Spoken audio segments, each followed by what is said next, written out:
Salut les abonnés, alors je voulais prendre un peu de temps pour vous faire une vidéo de mise à jour sur l'actualité.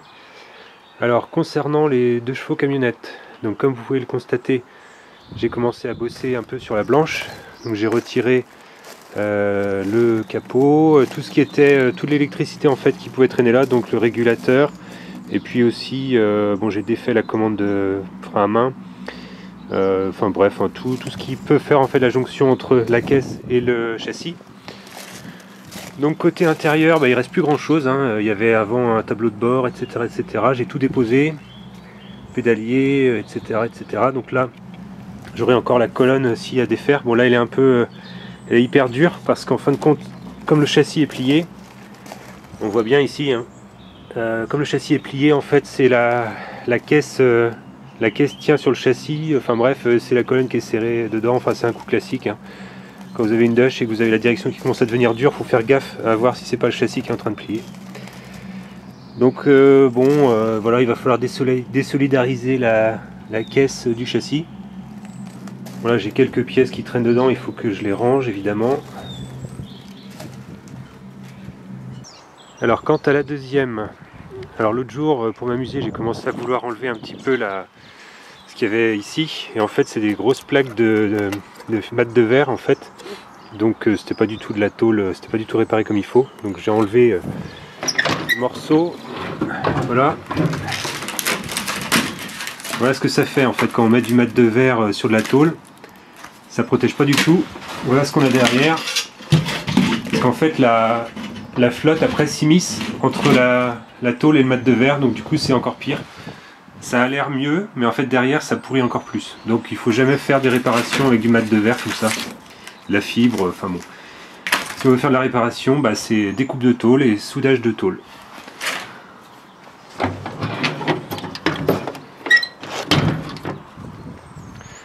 Alors sur celle-ci, j'ai pas fait grand chose. En fait, nous ici en Bretagne dernièrement, on a eu pas mal de vent, il y a eu de la tempête. Et à un moment donné, j'ai une portière qui s'est ouverte un peu toute seule dans la nuit, donc je l'ai retrouvée ouverte au petit matin. Elle était tenue par le bas, elle était serrée, enfin elle tenait ouverte quoi. Et finalement le montant en bas avait été arraché. Ici normalement on voit il y a une... normalement il y a quelque chose ici, bon ça avait été arraché. Donc j'ai juste fini de déposer la portière histoire qu'elle s'abîme pas plus. Et puis qu'elle parte pas dans un voisin ou quelque chose. Mais bon voilà, donc celle-là c'est pareil, il va falloir tout déposer. Ici on a un moteur boîte qui a l'air complet. Il faudra que j'essaie de le démarrer je pense avant de déposer tout ça.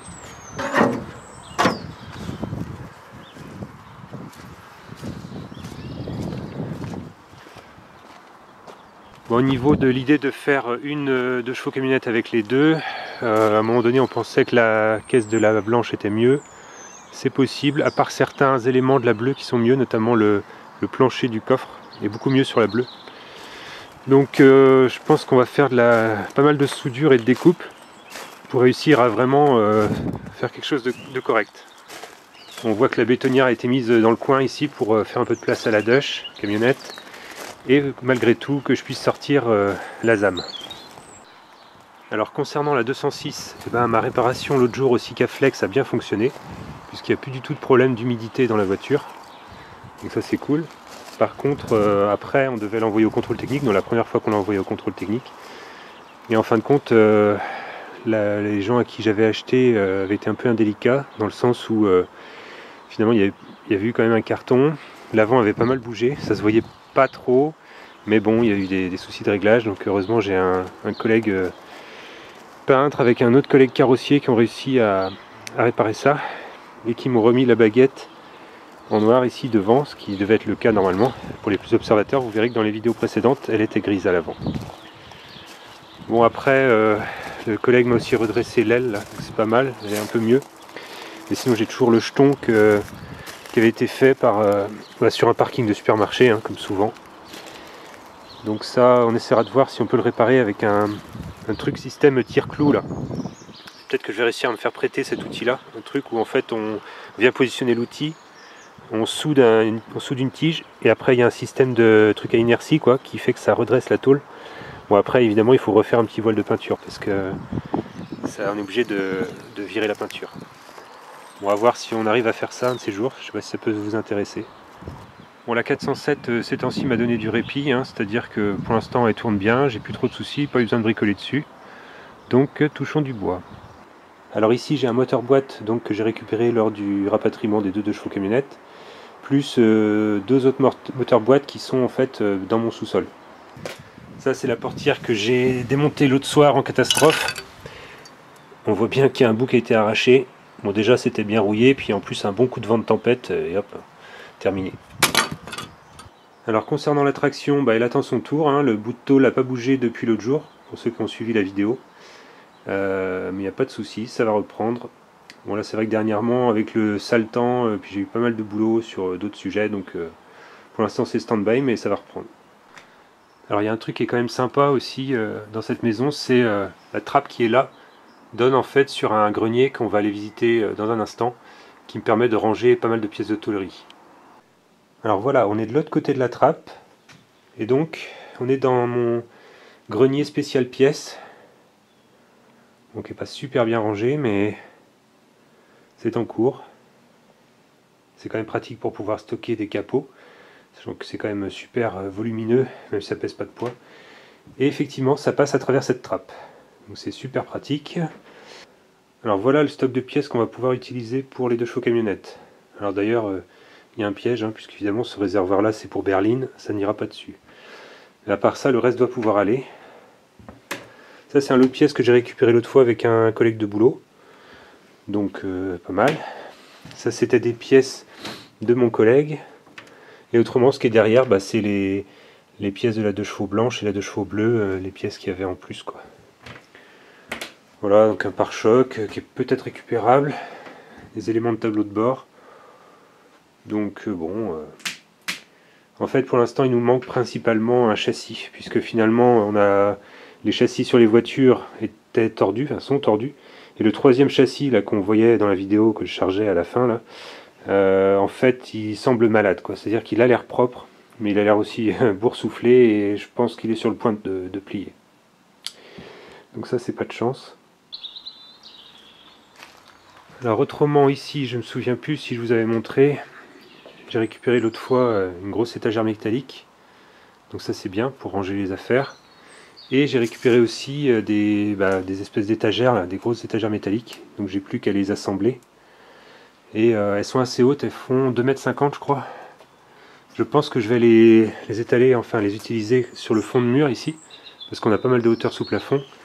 Et là je pourrais mettre l'autre étagère métallique qui est devant la Dush. C'est-à-dire que c'est pratiquement l'équivalent de ça. Donc j'aurai les 2 côte à côte, et après les racks ici. Donc ce sera pas mal, ça me permettra de bien ranger ici. Bon, le gros pépère ici, il attend le retour de la saison, de la bonne saison. Bon, je l'ai démarré l'autre jour, hein. Il démarre sans problème. C'est de la bonne bécane, hein. Voilà, donc là on est devant la Dush, et c'est de cette étagère dont je parle. Donc si je l'enlève, évidemment, ça me permettra d'avoir plus de place pour garer la voiture. Voire même un jour, si j'aménage vraiment bien cet appentis, je pourrais mettre la traction là, je pense.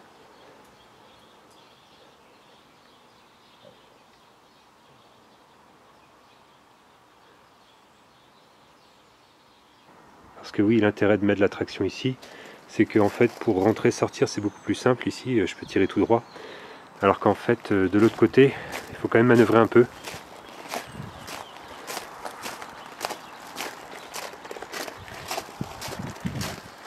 Ici, bon, il y a un peu de place, parce qu'en fin de compte on peut sortir au droit comme ça, mais après bon, il faut faire tout un tour pour sortir. Donc je pense qu'à terme, la traction sera là-bas et la 2 chevaux sera ici. Ah oui, j'allais oublier. Vous êtes bientôt 9300 sur ma chaîne. Donc c'est incroyable. Moi quand j'ai commencé ma chaîne, je pensais pas arriver à un tel nombre un jour. Je suis quand même très content évidemment que ce soit le cas. Pour les 10 000 abonnés, je pense que j'ai une idée de vidéo. Ça devrait arriver dans 2 mois au rythme du nombre d'abonnés supplémentaires tous les mois. D'ici 2 mois, je pense, on sera 10 000. Donc j'ai une petite idée de concept. On verra bien si j'arrive à le faire. Bon, salut les gens. Désolé, je sais que c'est une vidéo très courte. En ce moment, je n'ai pas fait grand chose, mais bon, voilà, j'ai d'autres priorités en ce moment. Ne vous inquiétez pas. ça va revenir. Allez, à bientôt.